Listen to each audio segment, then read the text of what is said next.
Pues buenas noches, muchísimas gracias. No quise quedarme solita en la mesa porque ya me sentía muy solita, entonces prefiero estar acá, no sé cuánto de tanto tiempo.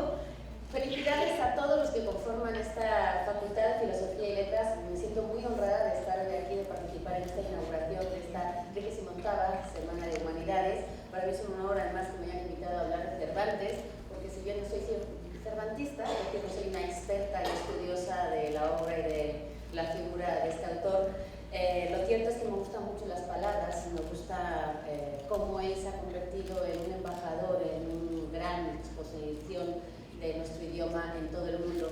Entonces me gusta su figura, me gusta su obra y sobre todo me gusta su legado, ese que nos ha dejado sobre una época, un país, una sociedad, una historia y sobre todo un idioma. Como yo soy amante de las letras, como habrán podido observar, lo que se me ocurrió fue hablar de Cervantes dividiendo su apellido en letras. Entonces voy a hablar de las 9 letras que conforman ese apellido, ese Cervantes, para explicarles algunas curiosidades, algunos datos sobre este gran autor. Algunos se las sabrán, pero otras, por lo menos a mí me resultaron muy sorprendentes, muy curiosas, muy divertidas. Entonces, como me gusta mucho contagiar lo que me gusta, pues ahí voy.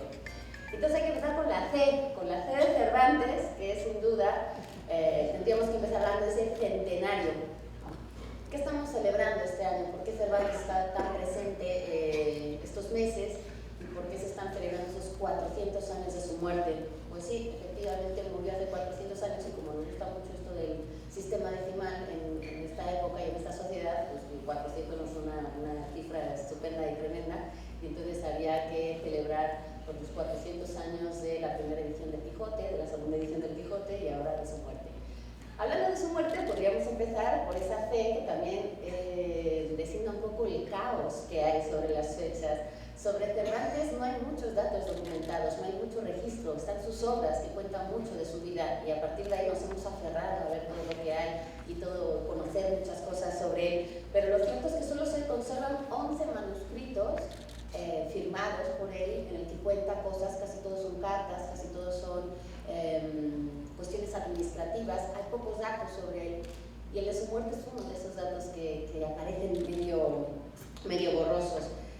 Se dice que murió el 23 de abril y por eso el 23 de abril hoy en día es el Día Mundial del Libro, oficialmente así es llamado por la UNESCO desde 1996, en que fue instaurado este día, por haciendo coincidir la muerte de los dos grandes exponentes de las letras, no solamente hispanas, sino también anglosajonas. Lo cierto es que ninguno murió el 23 de abril, pero nos gusta mucho hacerlos coincidir, entonces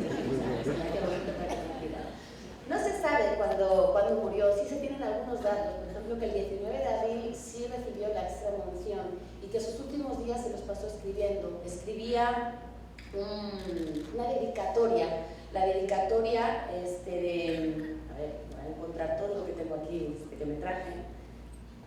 La dedicatoria del último libro que escribió, que según él es el mejor que escribió. Persiles y Sigismunda fue el último, fue publicado póstumamente por su mujer, por Catalina, y según el propio Cervantes, para él era su orgullo.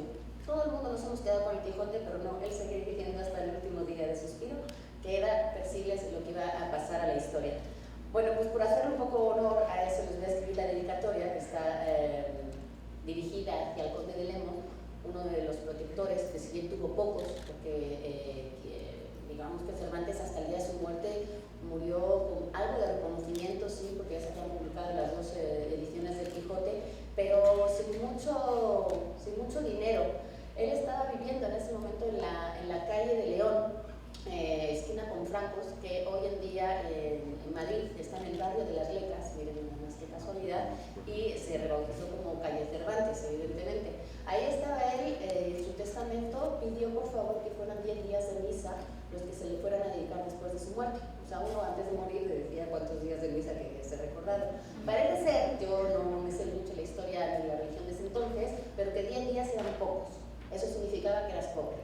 Si tenías mucho dinero, pues pasaban meses rezando por ti. No sé, el caso es que él pidió que fueran 10 y eso nos da a entender que vivía en una situación económica bastante precaria. La dedicatoria de este último libro que escribió dice: puesto ya el pie en el estribo, con las ansias de la muerte, gran señor, esta te escribo. Ayer me dieron la extrema unción y hoy escribo esta. El tiempo es breve, tan ansias crecen. La Las esperanzas menguan y con todo esto llevo la vida sobre el deseo que tengo de vivir.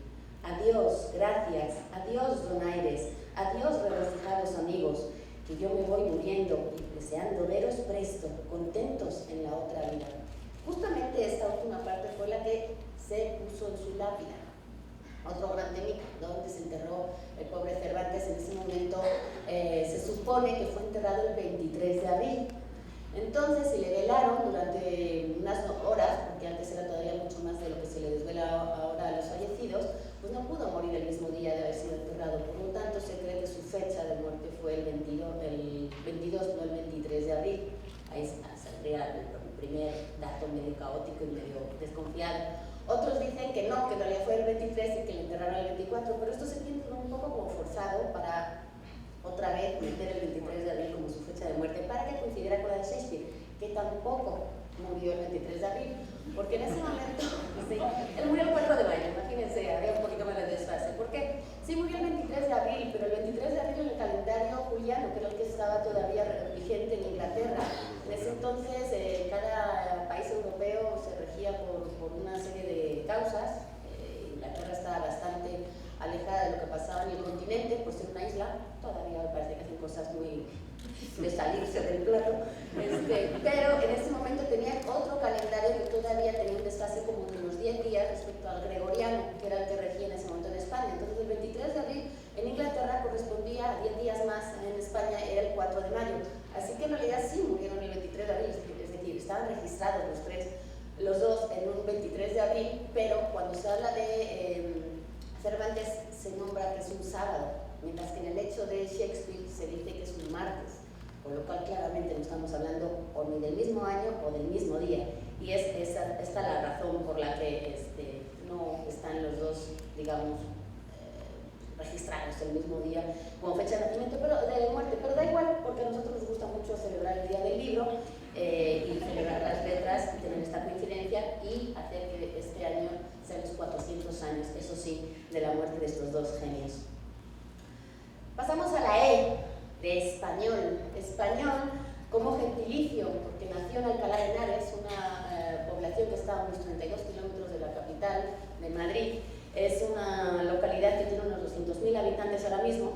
Y a ustedes les va a encantar este dato, porque hace unos años, en 2007, un artista que ustedes conocen bien, como Sebastián, que es paisano suyo, pues le pidieron hacer una muestra en honor y en tributo a Cervantes. Hizo una serie de obras que se expuso en Alcalá de Henares durante un tiempo, y la escultura del Quijote, una maravilla que hay en una plaza de 13 metros de altura, sigue. Es decir, esa escultura se quedó ahí y todavía hoy es parte del patrimonio que supone cervantino en Alcalá de Henares.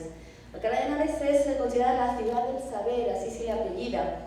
Es la sede del Instituto Cervantes, que es la gran embajadora y difusora del idioma y de la cultura que tiene que ver con los países hispanohablantes.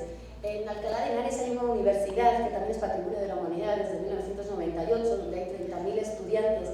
Cervantes nunca fue a la universidad, por lo menos otra vez no hay registro de que estuviera allá, pero en sus escritos, en parte de su obra, se puede leer un conocimiento de las costumbres y del día a día, la cotidianidad de los estudiantes, que hacen pensar que al menos estuvo en una aula o pudo pasar algunas temporadas asistiendo a algunas clases, pero el caso es que como tal no se sabe si Cervantes estuvo cursando una universidad, ni siquiera la de Alcalá de Henares, que fue fundada en 1499 por el cardenal Cisneros, es decir, ya existía cuando estaba Cervantes vivo. ¿Por qué? Porque nació en 1547, y aquí viene otra de esas cifras que están todavía sin saberse. No se sabe si fue el 29 de septiembre o el 9 de octubre. En algún momento entre eso, aquí ya no hay ni calendario ni juliano ni gregoriano, no tiene nada que ver con eso, tiene que ver con que fue bautizado, y eso sí hay un acta de bautismo del 9 de octubre. Entonces el 9 de octubre ya había nacido, pero no sabemos qué día antes. Se cree que fue el 29 de septiembre porque es el día del arcángel San Miguel, y como él se llama Miguel, pues entonces en esa época se usaba mucho poner a los niños el nombre del día del santo que había caído en ese día, ¿no? Pero es bastante incierto. Lo que sí se sabe es que es Libra, signo zodiacal Libra. Eso no sabemos para los astrólogos qué significa, pero para los que somos Libra nos sentimos bien, y que era el cuarto de 7 hijos. Entonces, bueno, pues tenía bastantes hermanos y una familia muy peculiar. Los hijos morían mucho en ese entonces, algunos estudiaban, otros no. Él se sabe que aprendió a leer muy pronto, que leía mucho, y luego les hablaré ahora de todas las profesiones que hizo y de todas las actividades laborales que emprendió. Pero bueno, el caso es que estuvo estudiando con los jesuitas un tiempo y nació en Alcalá de Henares, ¿no? Como español, ese es el gentilicio. Y luego español también me gusta mencionarlo como el idioma, porque él fue un gran embajador de este idioma sin quererlo y saberlo. Posiblemente no haya ido a la universidad, tenía un dominio del idioma como pocos en aquella época, tenía una variedad, un conocimiento de las costumbres, de las causas, de todo lo que pasaba, de cuestiones administrativas, de paisaje. Luego uno conoce que ha estado viajando por España, que viajó mucho por el Mediterráneo y que todo eso estaba plasmado. Entonces, pues fue un gran cronista, con mucha ficción, pero en realidad lo reflejó. Ya ha aportado muchísimas palabras al vocabulario español. Si ustedes leen su obra, verán que se ven obligados a ir al diccionario más de una vez, muchas veces. Yo aprendí, por ejemplo, que los quebrantos era una receta, era un ingrediente para hacer un guiso, ¿no? Porque hay mucha gastronomía dentro de los libros de Cervantes. Y aprendí muchas palabras que actualmente no se usan, pero que están ahí presentes. Y no en vano, se llama lengua cervantina también al español. Y además aportó cervantista, cervantino, Quijote, quijotesco, hasta Sancho Panza aparece en el diccionario Dulcinea. Si no aparece, los nombres propios se convirtieron en nombres comunes porque Dulcinea hoy en día está definido como el ideal de la mujer amada, casi como un amor platónico. Entonces, ese E de español también podría ser una E de embajador, porque lo fue. Y nos pasamos a la R con su retrato. Aquí ven más o menos cómo era Cervantes. Lo cierto es que nadie tiene una idea tal cual de cómo era él, porque tampoco había, bueno, por supuesto no había fotografía en ese momento, pero todas las pinturas que se han hecho de él han sido posteriores a partir de lo que imaginábamos que era, porque no hay una descripción como tal. La única descripción que tenemos la hizo él mismo, otra vez en uno de sus prólogos, en las novelas ejemplares, que decía: este que veis aquí, de rostro aguileño, de cabello castaño, sigan por favor toda la descripción, frente lisa y desembarazada, de alegres ojos y de nariz corva, aunque bien proporcionada, las barbas de plata, que no a 20 años que fueron de oro, los bigotes grandes, la boca pequeña, los dientes ni menudos ni crecidos, porque no tiene sino 6, y esos mal acondicionados y peor puestos, porque no tienen correspondencia los unos con los otros. El cuerpo entre los extremos, ni grande ni pequeño, la color viva, antes blanca que morena, algo cargado de espaldas y no muy ligero de pies. Este digo que es el rostro del autor de la Galatea y de Don Quijote de la Mancha y del que hizo el viaje del Parnaso, llámese comúnmente Miguel de Cervantes Saavedra. Era vanidoso, por lo visto, que hasta nos hacía una buena descripción. Esa R no debería ser de risueño, porque claramente era dicho por todos los que le conocían, incluidos sus enemigos en ese entonces, Lope de Vega. Estábamos en el siglo de oro español, donde se llaman bastante mal todos los que estudian, y entonces siempre le ponían, ahí incluso el nombre va a ser un poco bizco, pero no importa, porque el caso es que hay una sola pintura que se tiene como su retrato oficial, es un pintor llamado Jáuregui, que es ahora mismo el que aparece en la Biblioteca Nacional de Madrid, y digamos que es un poco lo que tenemos como base, pero no sabemos realmente cómo es. Lo que sí sabemos es que no era manco. A él le llamaban el manco de Lepanto, pero no era manco. ¿Por qué? Porque si nosotros vamos al diccionario, le tuvieron que poner ahí un añadido para que entrara la definición de lo que era Cervantes. Imagínense si tiene poder sobre el vocabulario. Un manco es que está falto de un brazo, o de una mano, o de los dos. Es decir, que te lo han amputado. Pero a Cervantes sí lo veíamos con sus 2 manos y sus 2 brazos. Estaba enterito. Lo que pasa es que durante una de las batallas, porque fue soldado durante muchos años, le hirieron varias veces en una mano y se la dejaron inutilizada, no podía moverla. Ya sabemos también que era diestro, porque como era la mano izquierda, pues no hubiera podido escribir luego todo lo que escribió. Así que bueno, pues de que era diestro, y de que su manita mala era la izquierda, y entonces tuvieron que añadir lo siguiente en el diccionario: o que no los puede usar por tenerlos incapacitados o inutilizados. Ya no quería ahora mancos y entrar como parte de esa descripción. Era tartamudo, y esto lo decía él. Eso lo convirtió en una persona bastante floja en la sociedad, me refiero a dotes sociales. Era poco sociable.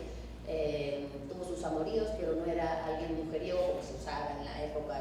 Los grandes escritores pues, se venían también por las mujeres que conquistaban. Él era tartamudo y eso le frenaba mucho ante el mundo. personajes, Sancho Panza, todo el mundo piensa en Sancho Panza como un ser gordito. Él nunca lo describió como tal.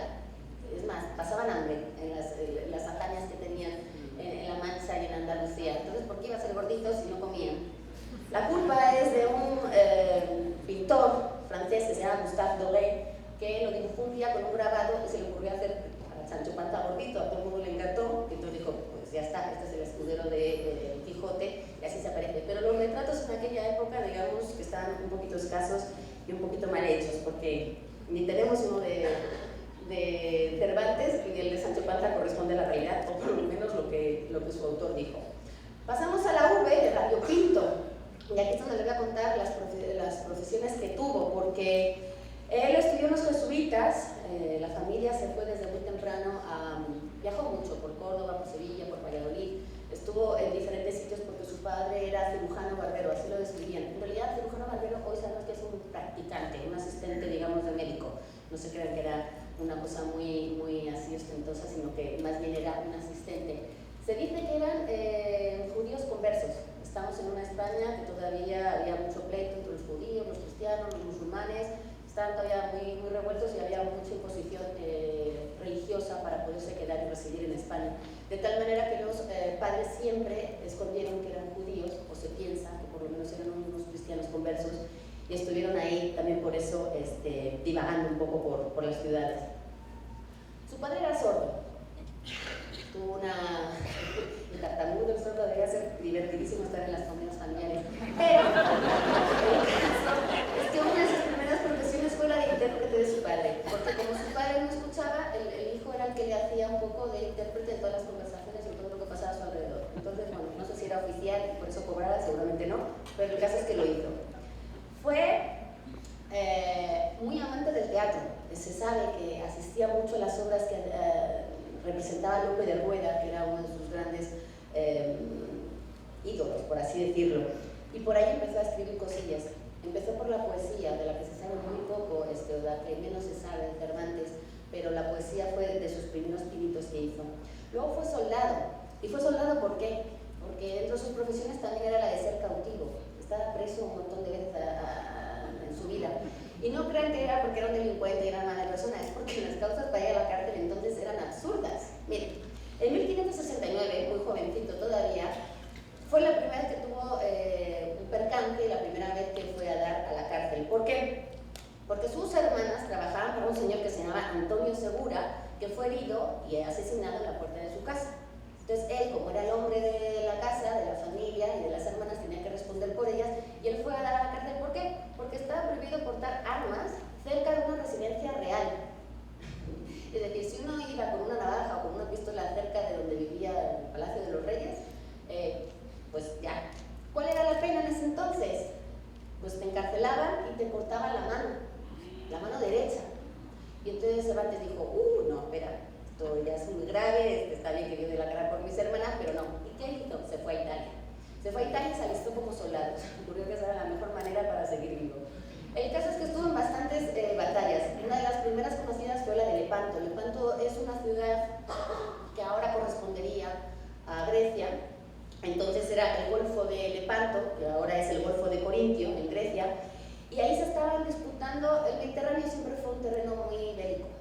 Pero no porque los turcos fueran muy malos, porque los otros también eran muy malos. Jugaban, hacían un negocio. Entonces apresaban a gente y para pedir rescates, eso era la mejor manera de vivir y de tener dinero en el Mediterráneo en ese momento. Entonces en este momento, los turcos, el Imperio Otomano, se estaba así quedando de golpes con una cosa llamada la Liga Santa, que estaba conformada por el Papa y todos los estados pontificios, por la República de Génova, de Venecia, Italia estaba muy dividida en ese momento, y por la monarquía de Felipe II. Él metía así la cabeza donde le pidieran, él estaba ahí para darse de tortas. Y entonces, pues ahí estaba, efectivamente, Cervantes en una de esas batallas que enfrentaban el Mediterráneo, fue frontal, y se habla de un montón de nombres que tienen que ver con naves. Y eso es maravilloso también leer dentro de la obra de Cervantes, que es una descripción bélica y naval como pocos autores lo han hecho. Y él te hace la diferencia entre un montón de barcos, bergantín, galera, galero, sol, en fin, hay una serie de diferencias entre cuántas velas tiene, cuántos cañones por banda, en fin, todas esas cosas.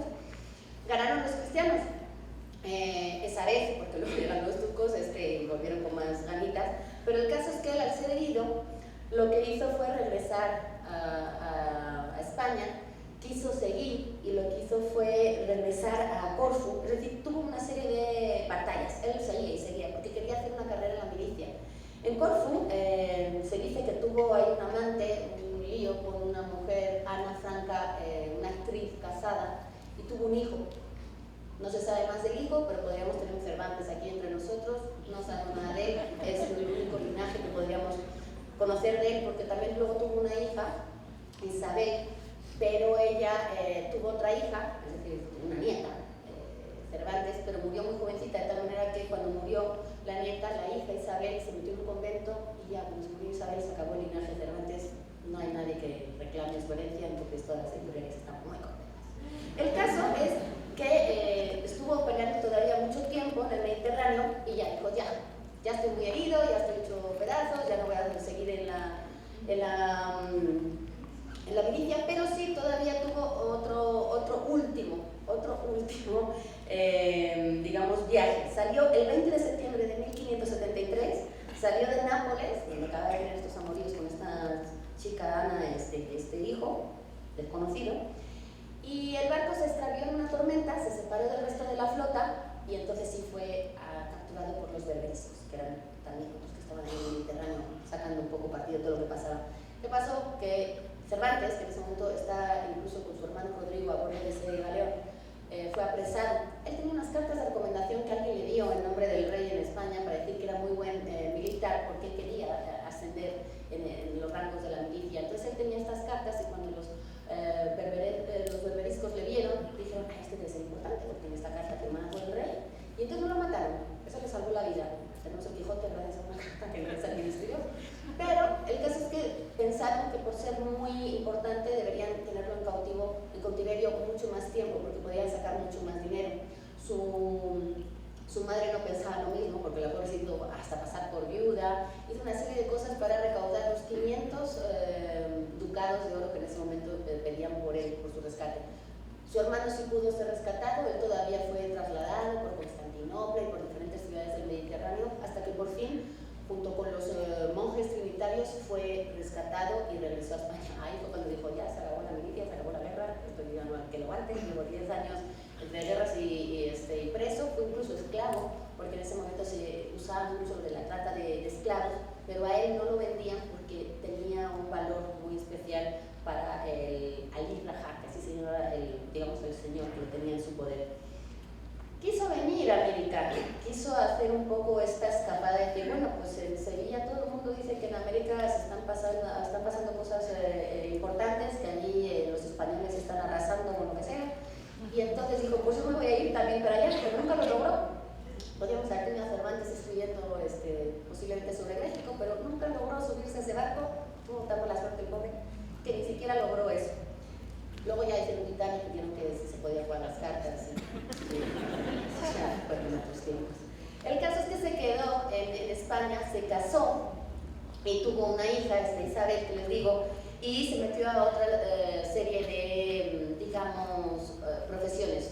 Primero fue recaudador de impuestos, pero también le fue muy mal porque el banquero al que le daba el dinero murió y entonces a la hora de recuperarlo, pues nunca se supo dónde estaba el dinero que él estaba ahí dejando encargado para luego dárselo a la corona. Se perdió el dinero que estaba recaudando, ¡pum!, a la cárcel.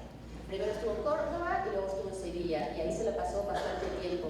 Luego, durante un tiempo fue comisario así se le decía al que estaba recaudando dinero para la Armada Invencible, que era otra de esas batallas que entonces los españoles tenían muchas batallas navales en ese momento. Y en este caso era contra los ingleses, ahí sí le fue bastante mal y lo de Invencible era una ironía que nos pusieron los ingleses para decir, pues no, que están invencibles. El caso es que les fue bastante mal y tuvieron que recaudar mucho más dinero para poderse, recuperar de ese trasiego. Le acusaron de robar un trigo que había requisado justamente, porque él lo que hacía era requisar cosas en especie, no tanto dinero, sino mercancías. Entonces hubo un trigo ahí que no apareció, era muy bueno en las letras, pero era muy malo en los números. Entonces no le salían nunca las cuentas y eso le hacía ir a la cárcel varias veces. Y se supone que en esa última vez que estuvo, en 1592, que fue cuando estuvo en Sevilla, empezó a idear el Quijote. Él ya estaba escribiendo cosas cuando volvía de todas estas aventuras bélicas, él escribía todas estas cosas, mucho con ficción, por supuesto, mucho con personajes ficticios, pero él lo que quería dejar una constancia de todo lo que le había pasado. El Quijote ya apareció mucho después y se supone que fue escrito en la cárcel. No hay constancia tampoco. Él sí, porque dice en el prólogo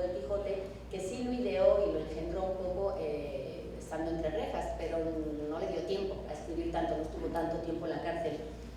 Pero bueno, eso es un poco lo que le pasó. Vamos con la A.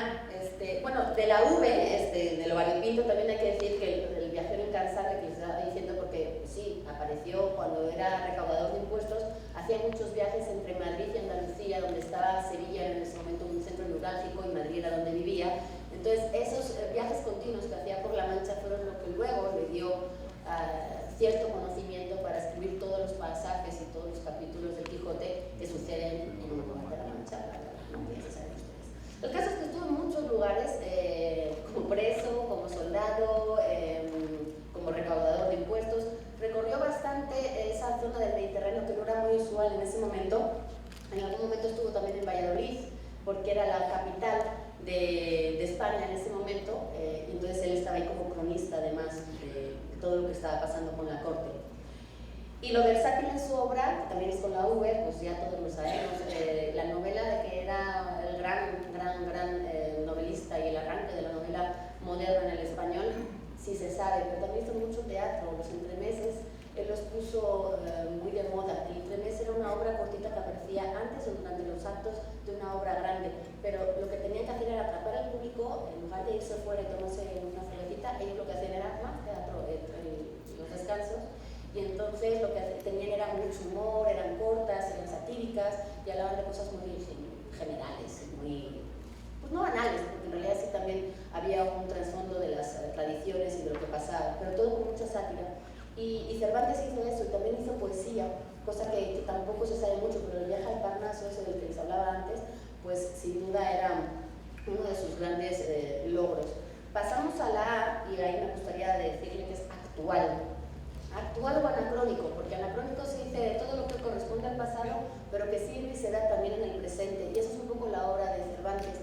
Cosas que han pasado hace 400 años, pero que si uno los lee ahora, no sé si ustedes han leído el Quijote, que no es obligatorio, no se preocupen, pero sí hay mucha obra de Cervantes que es mucho más corta, mucho más cercana, mucho más accesible. Si ustedes no tienen 3000 horas para leerse los 2 tomos del Quijote, no importa, porque tienen otras muchas obras. Las novelas ejemplares son una cosa maravillosa, entretenidísima y pues, corta, otras cosas. Y sin duda es algo muy cercano. Uno puede hacer esas enseñanzas, habla mucho de la miseria del ser humano, leanlo, vas a ver cómo se lo podríamos ahora publicar a bastantes personajes de la vida pública hoy en día, y lo van a ver ahí. La A también lo podríamos decir que es de amor. Ya les dije que tuvo un hijo con una actriz, Ana Franca, no reconocida y del que nunca se supo nada, y les dije de su mujer, Catalina de Salazar y Palacios, así se llamaba ella, no sabemos por qué no es tan conocido este nombre, cuando las grandes mujeres que están detrás de los grandes hombres pues siempre tienen como una relevancia. No se sabe mucho de Dulcinea, pero nada de Catalina. Bueno, pues Catalina era el nombre de la mujer y de la hija Isabel, que yo les dije que se metió al claustro de las Trinitarias después de morir su hija, y también lo hizo Catalina al morir Cervantes. La N, podríamos hablar de nombres. Ya les he dicho que se llama el Manco de Lepanto, yo les dije que por qué se llama Manco y por qué Lepanto, pero también hubo otros sobrenombres. Fénix de los Ingenios, en realidad se le decía más a Lope de Vega, que era el gran exitoso de ese momento en el teatro. Entonces, como eran contemporáneos, se llevaban muy mal y eran muy enemigos. Entonces, sarcásticamente se lo decían el uno al otro. O no, tú eres el Fénix de los Ingenios, no, que eres tú. Pero el caso es que sí era el príncipe de las letras, eso sí se sabe que se llamaba. Y Cervantes le dijo muchas veces a Lope de Vega que era el monstruo de la naturaleza. Si ustedes oyen alguna vez que se apodo por parte de Lope de Vega, se lo puso él, sí, muy bien. Y luego Alonso Quijano, que es el protagonista del Quijote, el Quijote se llama así, en realidad tiene muchos aspectos de él, y él era el caballero de la triste figura.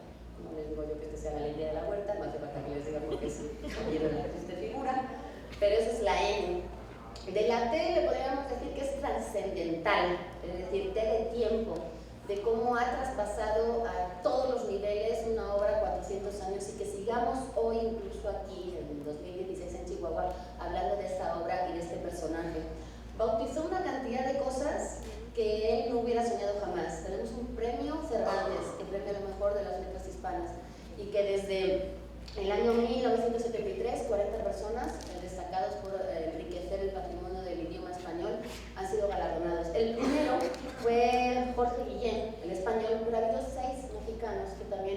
sido acreedores los dos últimos, Elena Poniatowska y Fernando del Paso. Así que digamos que México también ha estado muy presente, y en el Paraninfo de esa Universidad de Alcalá de Henares es donde cada 23 de abril se otorga este premio.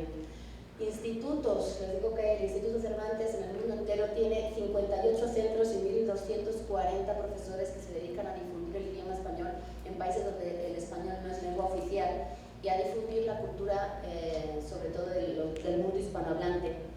Desde 1991, universidades y calles, hay muchísimas que llevan su nombre, por supuesto, festivales, que les digo, si el más importante del mundo lo tienen aquí en México.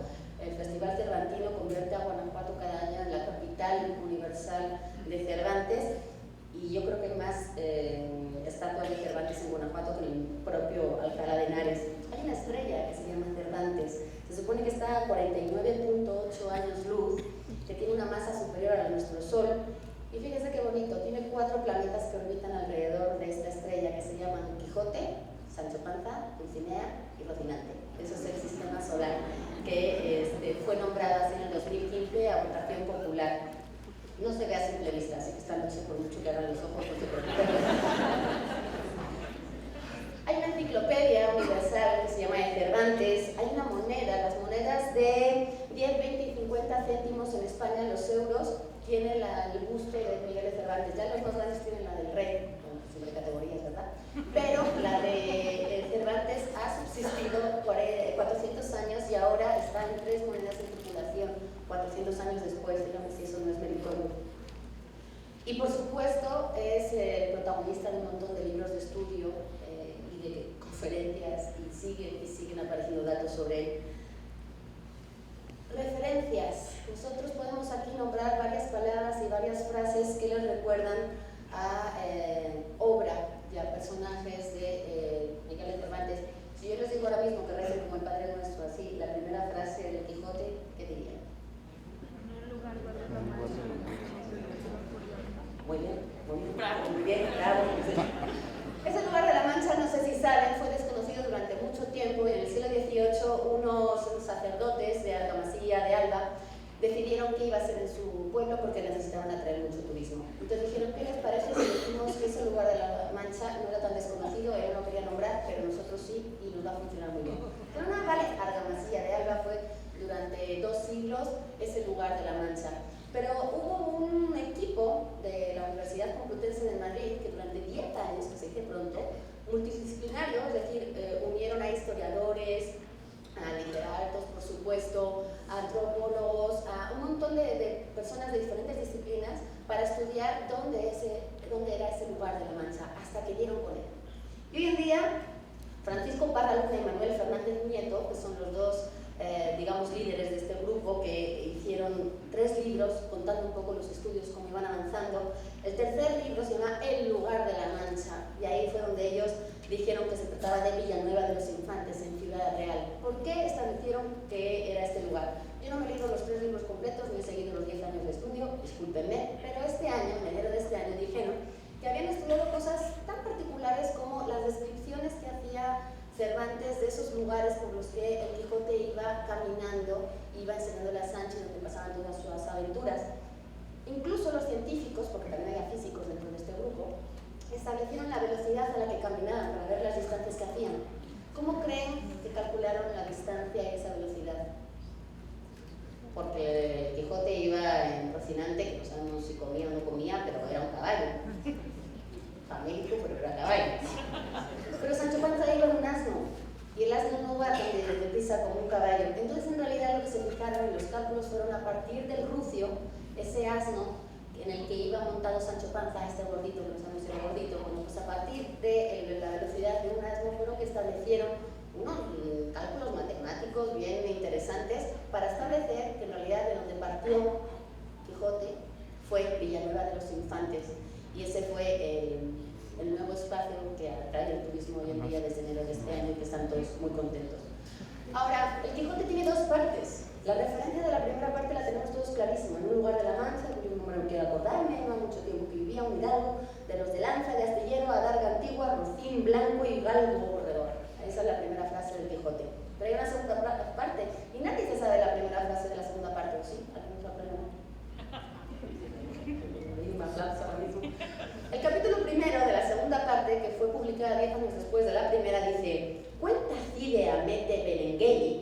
segunda parte de esta historia y tercera salida de Don Quijote, que el cura y el barbero se estuvieron casi un mes sin verle, por no renovarle y traerle a la memoria las cosas pasadas, pero no por eso dejaron de visitar a su sobrina y a su ama, encargándolas tuviesen cuenta con regalarle, dándole a comer cosas confortativas y apropiadas para el corazón y el cerebro.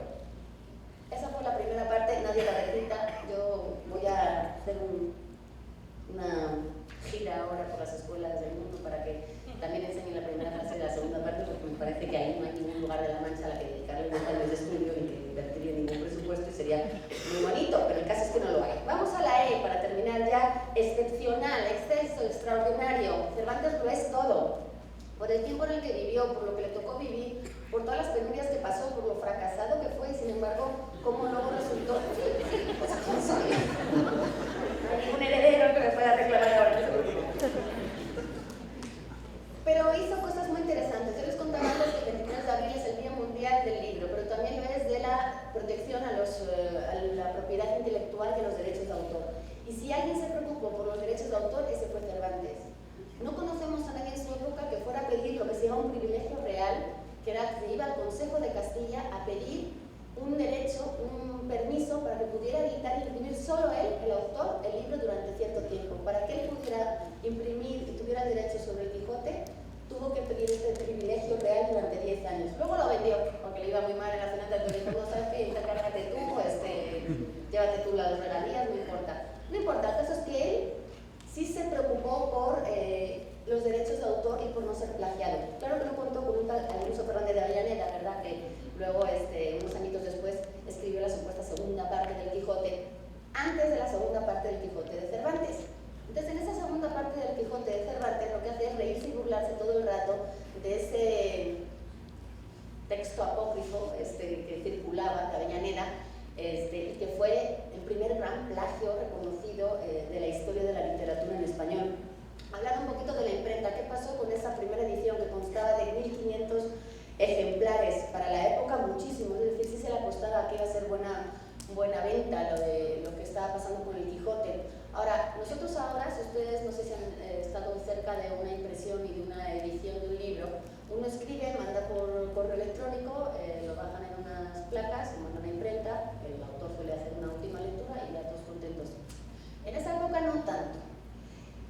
En 1604, que fue cuando se empezó a imprimir el Quijote, la primera parte, se mandaba al Consejo de Castilla para que le dieran el visto bueno. Lo agarraba un escribano, se llamaba un escribano, que en este caso era Juan Gallo, hay un nombre y todo, que firmaba página por página de recibido, imagínense todo el Quijote. Pero él hacía algunas correcciones de lo que él creía que podía estar mal. Se sabe a partir de esos 11 manuscritos que se conservan de Cervantes, que Cervantes tenía una caligrafía más o menos, que escribía lo que se llama letra bastardilla, que es como aprendían a escribir los escribanos, es decir, él sí tenía una intención de escribir públicamente, de tenerlo como oficio, aunque luego no lo usara como tal, pero hay ADN en esos manuscritos que se han dedicado a ver un poco más allá de la personalidad de Cervantes, y se sabe que, por ejemplo, no le ponía puntos sobre las íes, que ponía mayúsculas sin ton ni son, era un poquito desgarrado él, que los signos de puntuación no eran su fuerte tampoco. Escribía muy bien, escribió grandes aventuras, pero la ortografía no sabemos si fue de él o de todos los que estaban involucrados en el proceso de edición hasta que la imprenta te daba tu libro ya impreso, porque había mucha gente que metía mano y que hacían aportaciones. Entonces, si fue Cervantes, si fue el impresor, si fue el escribano o si fue el tipógrafo, no lo sabemos. Esa primera edición sabemos que fue un poco desastrosa en cuanto a la tipografía, no aparecerá en la historia de la tipografía de los libros. Pero es bastante peculiar esa imprenta de Juan de la Cuesta, esa es donde se imprimió. Y luego pues decir que las traducciones siempre son un poco el que nivela el termómetro de ese éxito del libro. El Quijote ha sido traducido hasta en esperanto, que es una lengua que nadie usa, nadie aprende, pero ahí está, aquí está el Quijote. En alguna lengua indígena también sé que ha sido traducido. La primera traducción fue en inglés, por Thomas Shelton, en 1612. Fíjense, habían pasado 7 años. desde la primera publicación, 7 años, y parece que fue una traducción muy rápida. Ahora les cuento por qué fue la primera en inglés. Y la segunda fue en el francés y estuvo a cargo de César Houdin, esa fue en 1614, pero luego ha habido todos los idiomas que se puedan imaginar. No es necesario, a mí cuando me preguntan por qué habría que leer el Quijote, no habría que leer el Quijote, el que no quiera no lea. Hay un escritor francés que se llama Daniel Penat, que escribió el Decálogo de los derechos del lector. Su primer mandamiento es: uno no está obligado a terminar un libro, si no te gusta déjalo. Si hay muchos libros buenísimos para poder leer, si no te gusta uno, no pierdas más el tiempo, o sea, no te tiene por qué gustar, bueno, más bien te tiene que gustar, te tiene que aportar algo. Yo sí le daría un chapecito al Quijote, si no se desanimen en la página 10, porque son muchas, entonces todavía avancen un poco, porque luego les puede atrapar un poco más. Y la S, finalmente, de Cervantes, que hemos hecho ese recorrido, que van 8 letras, la S es de Shakespeare. Por supuesto, esta semana que está dedicada a los dos grandes, pues no se puede hablar de uno sin hablar del otro. Shakespeare, que fue su simultáneo, su sajón, ya sé que es anglosajón, pero sajón son los del pueblo del sur de Inglaterra, entonces me imaginé que podría ser también un heredero de esa cultura, Shakespeare, y que es el gran homólogo un poco de lo que fue Cervantes para las letras inglesas. Digamos que él fue muy prolífico, yo no conozco tanto a Shakespeare, entonces no me atrevo a hablar mucho de él, pero sí sabemos que gozó de buena fama, que estuvo muy a cargo de buena parte de las obras, que fue contratado por el rey en numerosas ocasiones y que tenía un reconocimiento y digamos un respaldo económico muy merecido, por qué no decirlo. Pero como vivieron conjuntamente y hasta murieron el mismo día, imagínense todos los esfuerzos que hemos hecho por forzar la fecha de muerte para que coincidieran. No vamos a forzar que se conocieran, pero por favor, si eran los dos muy ágiles, ¿por qué no se van a conocer? Entonces hay mucha gente que se ha dedicado a estudiar si realmente hubo un encuentro entre ellos dos. Hay una teoría, también es una teoría muy bonita, muy legendaria, yo se la cuento porque me gusta. España e Inglaterra estaban a golpes, ya les había contado varias de la Armada Invencible, en fin, tenían muchas luchas entre medias. En 1604 por fin dijeron: vamos a firmar la paz, por Dios, vamos a llevarnos bien, entonces vamos a firmar la paz de Londres. Entonces en 1604 el rey Jacobo lo que hizo fue decir: vengan aquí una delegación española, vengan, yo los voy a recibir en palacio, vamos a firmar, vamos a hacer las paces, vamos a llevarnos bien. Y entonces llegó una embajada de varios cortesanos dentro de la corte española, que se alojaron en el palacio de Somerset House.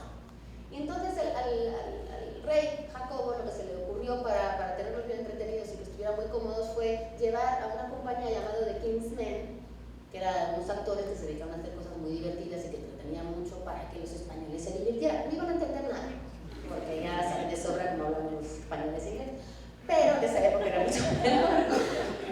Pero no importaba, la cosa estaba en que se divirtieran y vieran así a gente moviéndose y haciendo locura y media. Se sabía que Shakespeare pertenecía a esa compañía y se sabía que Shakespeare estuvo haciendo parte de esos faustos, de ese cortejo que habían ido a casi como bufones a entretener a la embajada española. Ahí me iba Cervantes, no pasaba nada, Cervantes seguía seguramente o escribiendo el Quijote o en alguna cárcel en algún lado.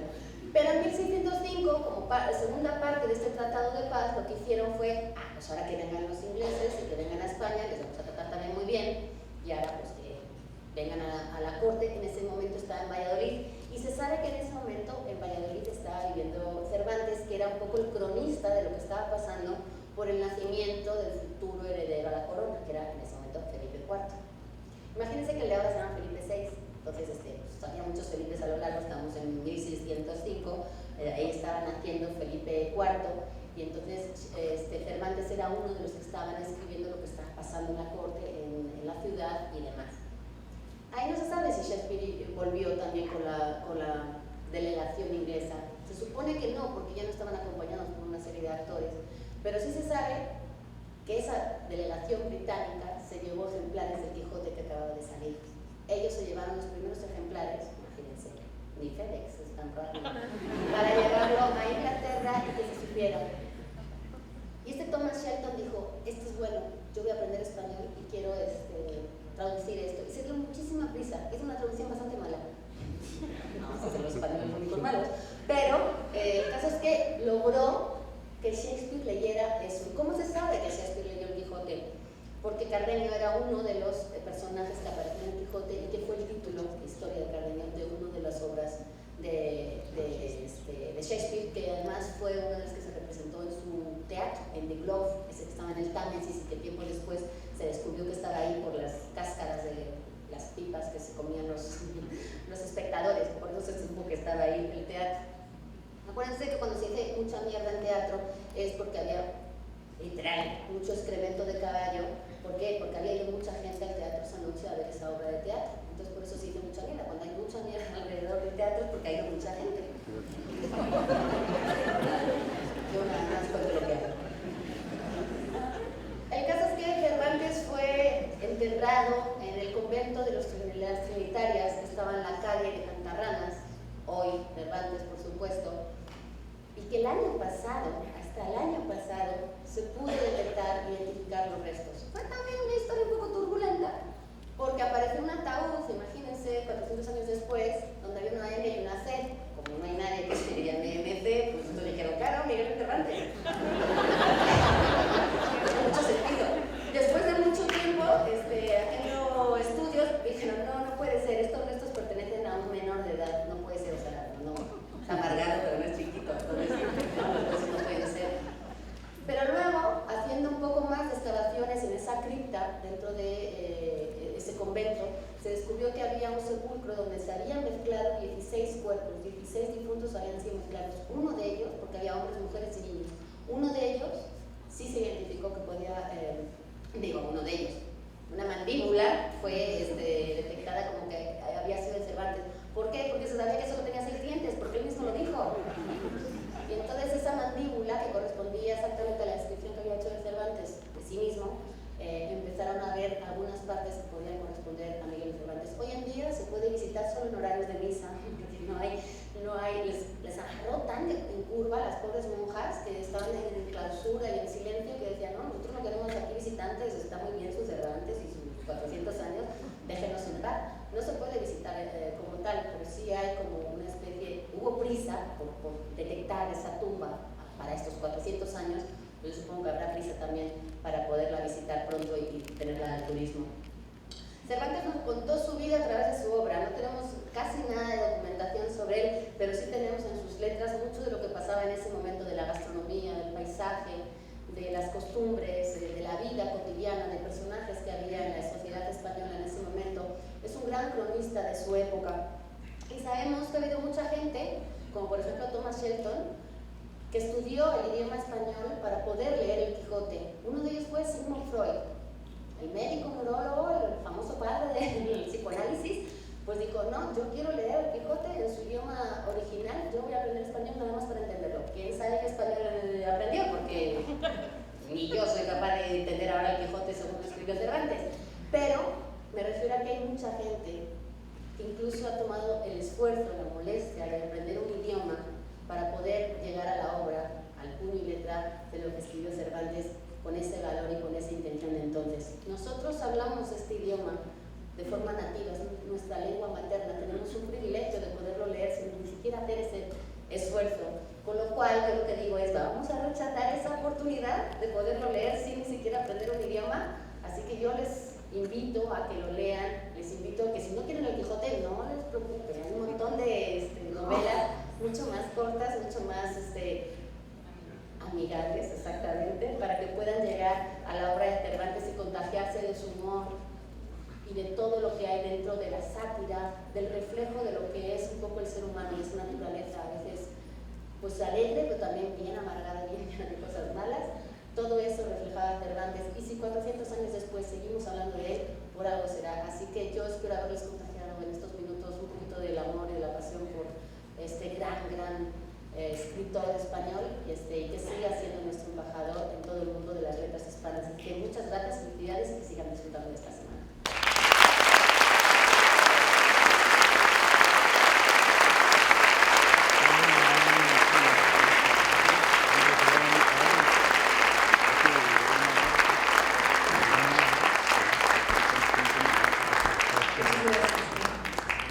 Invito al doctor Armando Villanueva Ledesma a nos haga el honor de entregar el reconocimiento de participación en esta semana de humanismo a Laura García.